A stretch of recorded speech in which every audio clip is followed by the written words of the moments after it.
Welcome to today's episode. Let's talk about today's guest. We have Casey Carey from Quantive, CMO with them. How you doing today, Casey? Doing awesome. Thanks, Ernesto. It's great to have you on. And we're a little bit excited. I'm sure our listeners are tuning in, wondering what Quantive is all about. So in your own words, can you tell us a little bit more? Yeah, Quantive enables what we call strategic agility. So we have an AI-powered platform that helps you develop your strategy, execute that strategy by connecting it to your day-to-day activities, and then evaluate the efficacy of that as strategy. And really what we try to do is bring the data, the expertise, and the technology together that allows your strategy to be always on. Okay, perfect. And so that way our listeners could get a good understanding of your company. What are some key problems that you guys like to solve them for your clients? Yeah, what we've found, and we actually just did some research, about 90% of executives in large enterprises don't feel comfortable that their organization has the strategic agility, that they move fast enough based on kind of the disruption and changes that are happening in the market. So the first thing we do is provide a way that you can continually analyze and bring that information to light and then make decisions to adapt or adjust to the changes that are happening in the marketplace with your competitors or with your customers. So just making those strategic decisions faster and making them better. Once those decisions are made, we use the objective and key results framework, OKRs, to actually connect the strategic objectives to the key results that has to happen in the business, and then connecting that to your systems of work, whether it's Salesforce or Asana or Jira or other platforms where the work is actually being done, and then bringing that progress back into the platform to let the executive team and the leadership team know how you're progressing against your strategic priorities. Perfect. All right. Awesome to hear that from you guys. And so then is there a certain type of vertical segment? Is there an ideal ICP for Quantive? Yeah, interesting. We serve three segments right now, and I think they always say you should never do this, but I guess we break the rules sometimes. We have a self-serve segment that's small teams or small companies. So basically an OKR platform for those companies. We've got a mid-market segment. It's more of a high velocity, think tens of thousands of companies in that segment. That's served both by self-serve and inside sales. And then the full platform is much more of an enterprise play. So 1,000 plus employees type companies, more trending towards 10,000 plus, global with multiple business units. And we run a much more account-based model against that segment. Okay, perfect. Awesome to hear that. So then how would somebody usually then find out about Quantive? Is there an ideal way of getting in contact with you, a top client acquisition channel for you guys? Yeah, historically, we've been very paid media heavy, frankly.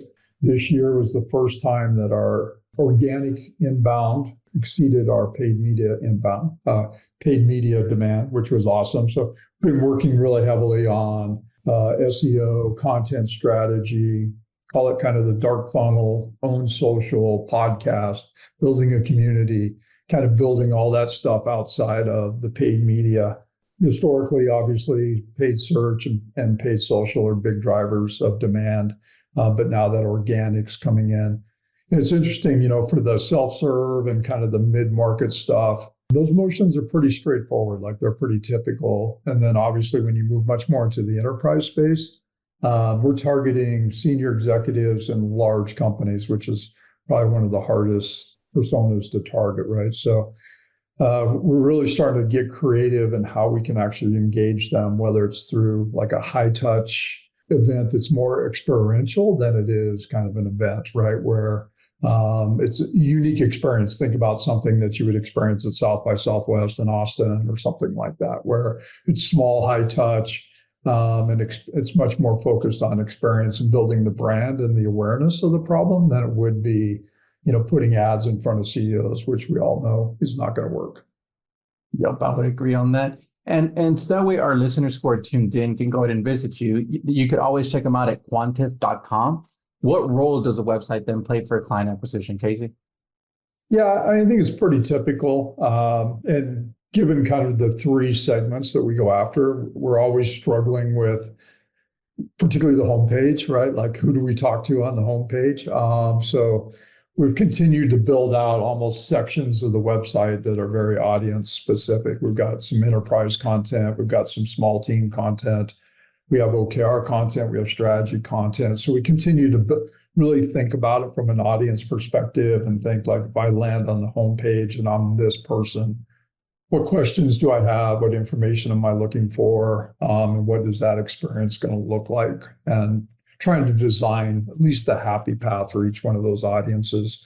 It supports it for a lead gen perspective, supports us from, we use our big focus now on our website is to just drive engagement. So we've got a great content resource library. Like I said, we've got a podcast, we've got a community, and really shifting our focus from generating leads to generating engagement with our core audiences and our target market. Definitely, that's important. And on that note, then, is there any tools or tips or methods that you would recommend to our listeners as far as some website lead generation? Tools or tips? I think a lot has changed, right? Like there's studies out there now that say 70% of the buyer's journey happens before they talk to you. I just saw a study today that said 91% of buyers have a preferred vendor when they talk to you, right? So I think the old days of like our job is to create leads and turn those leads into demand has shifted. Like we still need to be as good as possible at capturing in market demand. But I think the new mantra for marketing, particularly in B2B, is to create preference. And the board doesn't want to hear it. Your CEO doesn't want to hear it, right? Like, because they like to think like I run an ad, I get a lead, I get an opportunity, I get a deal, right? They're very linear is how they like to think about things. And the reality is engaging with people 12, 18 months before they actually move into a buying cycle, really focused on creating preference. And you do that by being helpful, answering their questions, creating great experience, connecting them to people like them, right? Creating that preference for your brand. Then once they raise your hand, that's where you actually have already created that competitive advantage, right? So I think it's a real mindset shift for a lot of marketers. And I've been through it a couple times now, and I talk to my peers, and we're all struggling with it because, like I said, a lot of the senior executives and the board of directors still have this very old school B2B lead gen mentality. And so it's a tough sell, but it's just where we're at. It's the new reality. Yeah, all right. Awesome to hear that from you guys. And thank you so much for those methods tips. But let's then jump in. Let's switch gears a little bit, Casey, and talk about you as a leader. You being the CMO there for Quantive, what are some key tasks you focus on your day-to-day work? Yeah, day-to-day it's a lot of context switching in the day-to-day, right? Like I would say job one for me is working across the organization. So particularly with the sales organization, the product organization, and the exec team in general, just to make sure we're aligned, they're aware of our strategic initiatives, the progress we're making, the impact we're having. So just continue managing up, if you will, managing up and across is kind of job one. I'm lucky to have an amazing team underneath me, and some great leaders. So don't have to do a lot of managing down. My goal there really is just to make sure priorities are clear and we're aligned on what we're going to do and when we're doing it, and then check in from time to time. So what I end up doing usually is if there's an area of marketing that needs attention, I'll dive into that and kind of get us to a better place. So for example, last year we launched a new community called Dreams with Deadlines. It's the first time we've done that. I brought in a really good talent to launch that community, but I rolled up my sleeves and got involved in that just to make sure that at the end of the day, we did an amazing job on that, right? So kind of see myself as leading the orchestra and then once in a while having to go play an instrument, which is fine too, because I enjoy doing that.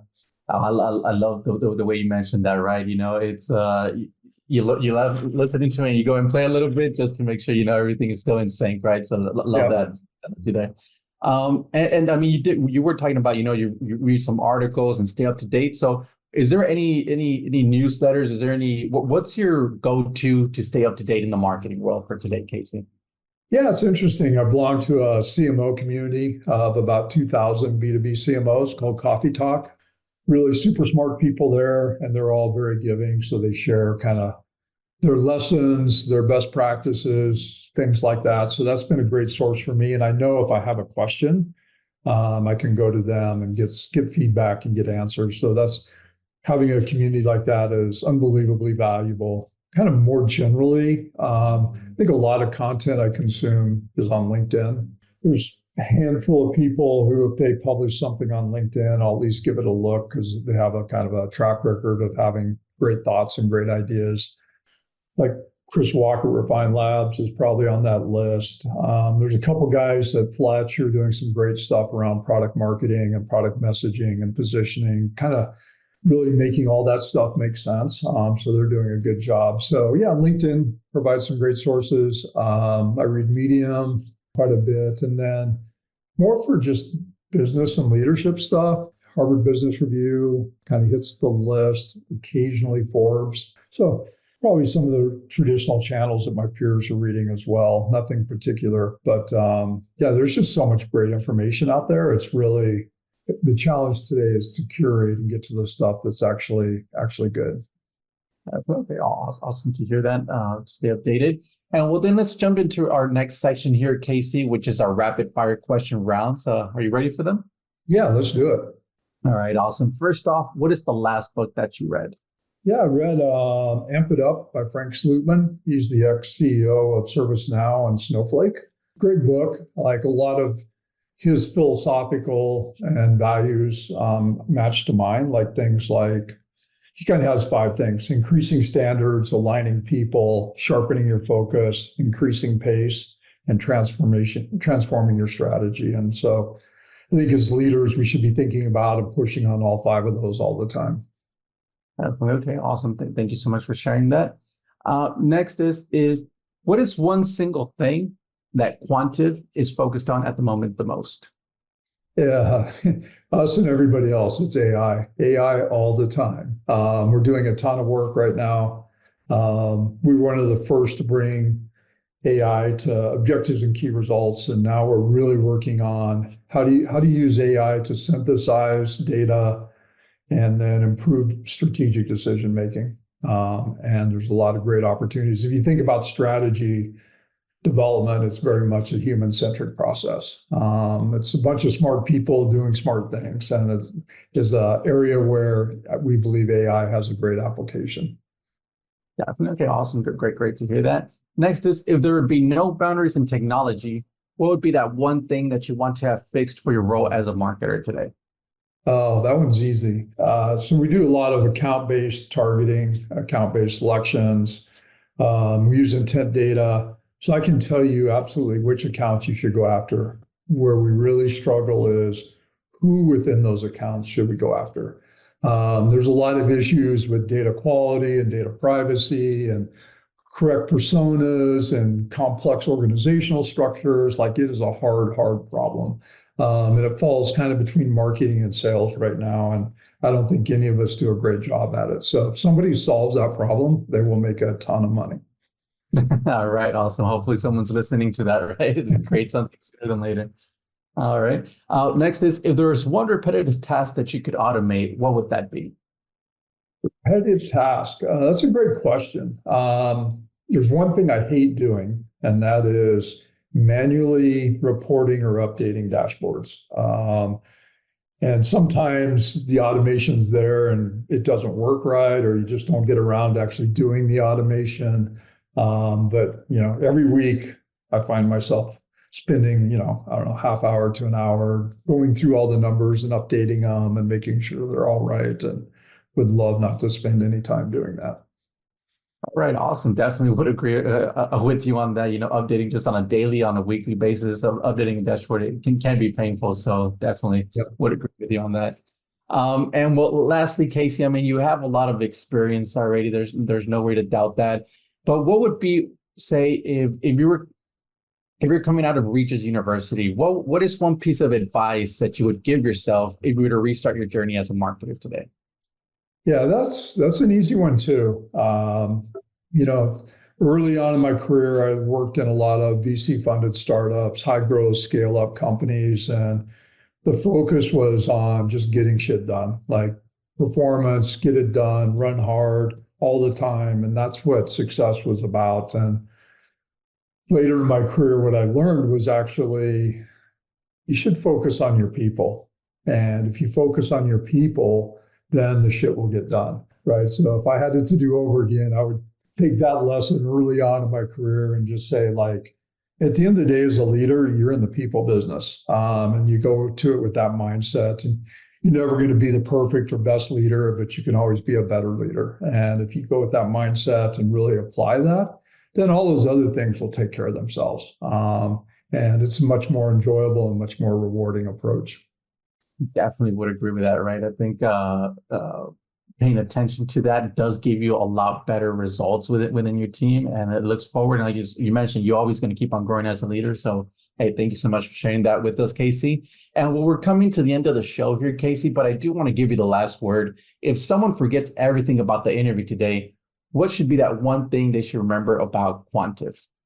Yeah, if you want to make your strategy agile and make sure that you're working on it every day, a platform like Quantive can help you do that. There you guys go. You can always visit them at quantive.com. The future of strategy management is AI powered and always on. Casey, thank you so much for being part of today's episode. To our listeners, thank you so much for tuning in. And I'm looking forward to our next episode at PathMonk Presents. Thanks a lot, Casey. Great. Thanks, Ernesto. Appreciate it.